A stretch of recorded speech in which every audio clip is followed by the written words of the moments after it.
Bacaan hari ini adalah Kejadian pasal 31, ayat 17 sampai 24. Mari kita baca bersama. Lalu bersiaplah Yakub, dinaikkannya anak-anaknya dan istri-istrinya ke atas unta, digiringnya seluruh ternaknya dan segala apa yang telah diperolehnya, yakni ternak kepunyaannya, yang telah diperolehnya di Padan Aram, dengan maksud pergi kepada Ishak ayahnya ke tanah Kanaan. Adapun Laban telah pergi menggunting bulu domba-dombanya. Ketika itulah Rahel mencuri terafim ayahnya. Dan Yakub mengakali Laban, orang Aram itu, dengan tidak memberitahukan kepadanya bahwa ia mau lari. Demikianlah ia lari dengan segala harta miliknya. Ia berangkat, menyeberangi sungai Efrat dan berjalan menuju pegunungan Gilead. Ketika pada hari ketiga dikabarkan kepada Laban bahwa Yakub telah lari, dibawanyalah sanak saudaranya bersama-sama, dikejarnya Yakub 7 hari perjalanan jauhnya, lalu ia dapat menyusulnya di pegunungan Gilead. Pada waktu malam datanglah Allah dalam suatu mimpi kepada Laban, orang Aram itu, serta berfirman kepadanya, "Jagalah baik-baik, supaya engkau jangan mengatai Yakub dengan sepatah kata pun." Amin. Kita akan berbagi firman dengan judul, Labana mengejar, mengurus perjalanan. Ini adalah musim liburan musim panas, jadi Anda mungkin banyak merencanakan perjalanan atau liburan. Ada beberapa di gereja kami yang, ketika mereka menerima liburan musim panas, menggunakan seluruh liburan ini untuk misi jangka pendek. Ada orang-orang yang terus mengunjungi daerah yang sama setiap tahun selama liburan, membantu dan mengabarkan Injil. Sebagai pendeta senior, saya sangat bersyukur memiliki jemaat seperti itu di gereja kami. Saya juga sangat bangga. Setiap orang memiliki cara yang sedikit berbeda dalam mempersiapkan perjalanan. Ada orang yang menyiapkan segala sesuatu dengan cermat dari 1 sampai 10. Ini adalah tipe orang yang sedikit stres saat bepergian, bahkan sampai stres. Ketika saya pertama kali belajar di luar negeri, istri saya bahkan membawa beras ketika kami pertama kali pergi ke Jerman. Apakah tidak ada beras di Jerman? Tidak begitu. Tetapi dia khawatir kami tidak akan bisa makan nasi selama beberapa hari jika tidak ada beras. Jadi dia berkata kita harus membawa beras. Dan saya melihatnya membawa sekantong beras meskipun ada begitu banyak barang yang harus disiapkan. Tentu saja, seberapa banyak dia diejek oleh mahasiswa lokal setelah mendengar cerita ini. Ada juga orang lain yang hampir tidak mempersiapkan apapun saat bepergian. Mereka hidup tanpa apa yang tidak ada, dan jika ada sesuatu yang sangat dibutuhkan, mereka hanya mendapatkannya di tempat tujuan. Dan setelah menggunakannya, mereka membuangnya atau memberikannya kepada orang lain. Saya sedikit seperti tipe ini. Namun, ada hal yang membuat saya diejek oleh istri saya.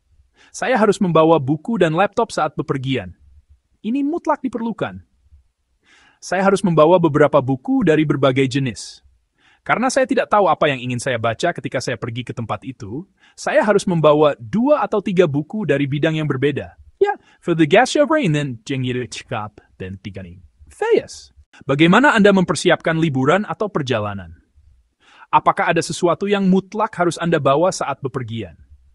Beberapa orang berkata, saya tidak tahu tentang yang lain. Tetapi jika itu bukan bantal saya sendiri, saya tidak bisa tidur. Dan saya juga pernah melihat orang membawa selimut, karena mereka berkata, saya tidak bisa memakai selimut di penginapan itu. Hari ini, bagian Alkitab kita memperkenalkan cerita di mana masalah besar hampir terjadi karena seseorang membawa sesuatu yang aneh saat memulai perjalanan. Dalam bagian Alkitab kemarin, keluarga Yakub memutuskan untuk pergi. Mereka memutuskan untuk kembali ke kampung halaman Yakub. Mari kita baca. Kejadian pasal 31 ayat 17 dan ayat 18 bersama-sama. Lalu bersiaplah Yakub, dinaikkannya anak-anaknya dan istri-istrinya ke atas unta, digiringnya seluruh ternaknya dan segala apa yang telah diperolehnya, yakni ternak kepunyaannya, yang telah diperolehnya di Padan Aram, dengan maksud pergi kepada Ishak, ayahnya, ke tanah Kanaan.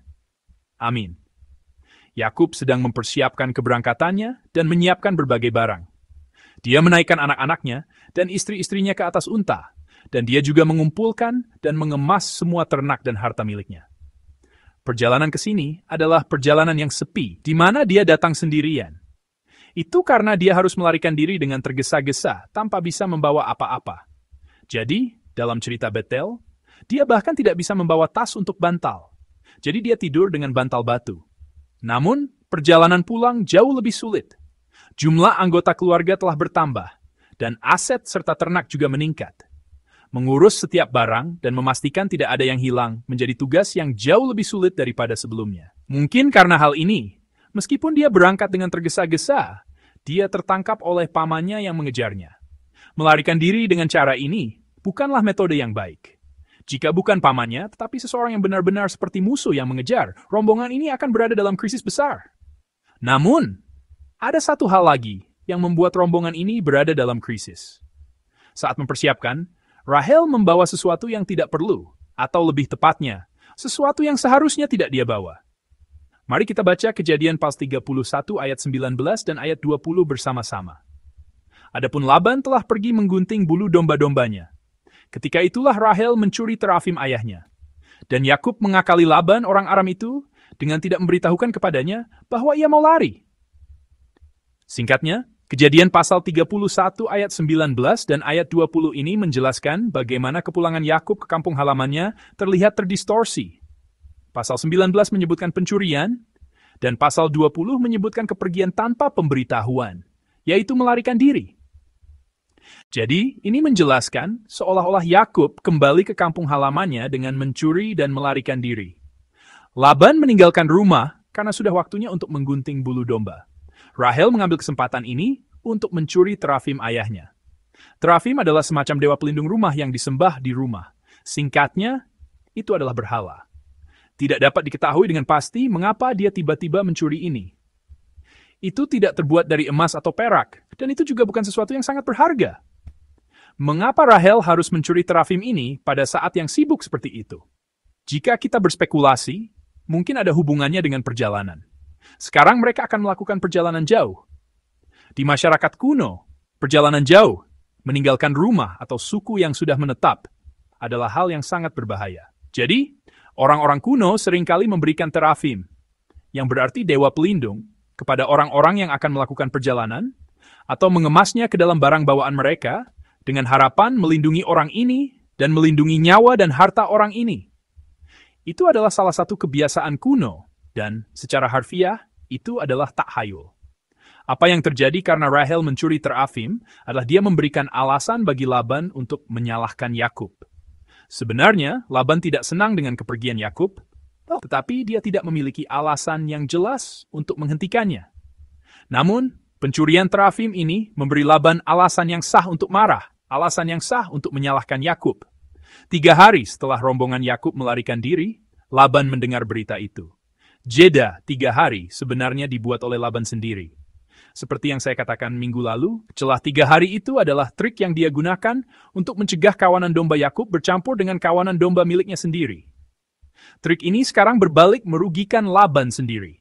Meskipun pengejaran tidak sepenuhnya berhasil dihentikan, Yakub berhasil mengulur waktu untuk melarikan diri. Dan Laban akhirnya berhasil menyusul rombongan Yakub setelah mengejar selama 7 hari perjalanan. Alasan mengapa mereka tertangkap adalah karena pengemasan ini. Pertama, Yakub memiliki terlalu banyak barang untuk dikemas. Dia tidak bisa meninggalkan satu pun, tetapi secara realistis tidak mungkin melarikan diri sambil membawa semuanya. Jadi, meskipun mereka sudah 3 hari perjalanan jauhnya, mereka tertangkap oleh Laban seminggu setelah melarikan diri. Selain itu, pengemasan Rahel juga menjadi masalah. Dia membawa sesuatu yang tidak perlu dia bawa, dan bahkan sesuatu yang tidak boleh dibawa oleh orang beriman, sehingga memberikan alasan bagi Laban untuk menemukan kesalahan. Perjalanan ini awalnya adalah kepergian yang sah, tetapi pencurian Rahel mengubahnya menjadi pelarian yang tidak adil. Namun, dalam bagian Alkitab hari ini, bukan hanya ada pengemasan semacam itu. Ada satu pengemasan lagi yang dicatat. Itu adalah pengemasan dari Allah, yang senantiasa menjaga kita dengan setia. Mari kita baca Kejadian pasal 31, ayat 24 bersama-sama. Pada waktu malam, datanglah Allah dalam suatu mimpi kepada Laban, orang Aram itu, serta berfirman kepadanya, "Jagalah baik-baik, supaya engkau jangan mengatai Yakub dengan sepatah kata pun." Itu adalah kepergian rombongan Yakub yang melarikan diri dengan tergesa-gesa, tetapi tidak bisa melarikan diri dengan benar karena terlalu banyak barang bawaan. Itu juga merupakan pencurian Rahel, yang karena kegelisahannya membawa sesuatu yang seharusnya tidak dia bawa, sehingga memberikan alasan untuk kemarahan. Perjalanan ini terancam gagal seminggu setelah dimulai. Itu karena pengemasan ini. Ada pengemasan yang berat yang tidak bisa dihindari, dan juga pengemasan yang tidak perlu yang seharusnya tidak dilakukan. Karena masalah pengemasan ini, dia tertangkap oleh orang yang mengejarnya. Namun, ada seseorang yang menjaga perjalanan ini agar tidak gagal. Dia adalah Allah kita. Saat merenungkan kitab Kejadian, saya terus mengulang perkataan ini. Intinya adalah Allah. Pusatnya adalah Allah. Pandangan kita harus tertuju pada Allah. Saat merenungkan kitab Kejadian, pandangan dan perspektif kita harus tertuju pada siapakah Allah itu? Apa yang Allah lakukan? Bagian Alkitab hari ini juga sama. Allah sedang menjaga rombongan ini. Dia berdiri dan menghalangi Laban yang datang dengan marah, dan dia memperingatkan Laban agar jangan mengatakan apa kepada Yakub, baik atau buruk. Jangan memperdebatkan benar atau salah. Allah mencegah kemarahan atas pelarian, kemarahan atas pencurian, dan apapun yang akan dilampiaskan kepada Yakub. Allah sedang menjaga rombongan Yakub dengan cermat. Saudara dan saudari yang terkasih, Allah juga sedang menjaga kita seperti ini sekarang. Hidup kita adalah perjalanan, di mana kita memiliki banyak beban dan banyak hal untuk diurus. Kadang-kadang kita bahkan membawa hal-hal yang tidak perlu kita bawa. Bahkan hal-hal yang tidak boleh kita bawa, sehingga memikul beban yang tidak perlu kita pikul dan terhuyung-huyung. Itulah hidup kita juga. Sama seperti Allah menjaga rombongan Yakub, dia juga menjaga hidup kita.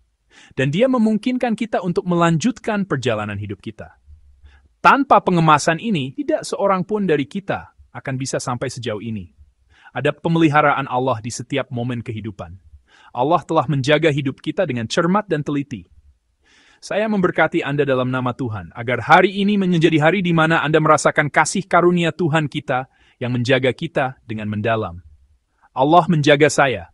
Allah menjaga keluarga saya. Allah menjaga tempat kerja dan bisnis kami di tengah kesulitan ini. Allah menjaga anak-anak kami. Allah menjaga tempat pelatihan anak-anak kami. Saya memberkati Anda dalam nama Tuhan, agar hari ini, semua saudara dan saudari terkasih menjadi hari di mana Anda menjadikan kemenangan Allah sebagai kemenangan Anda sendiri dengan iman ini, iman kepada Allah yang menjaga Anda.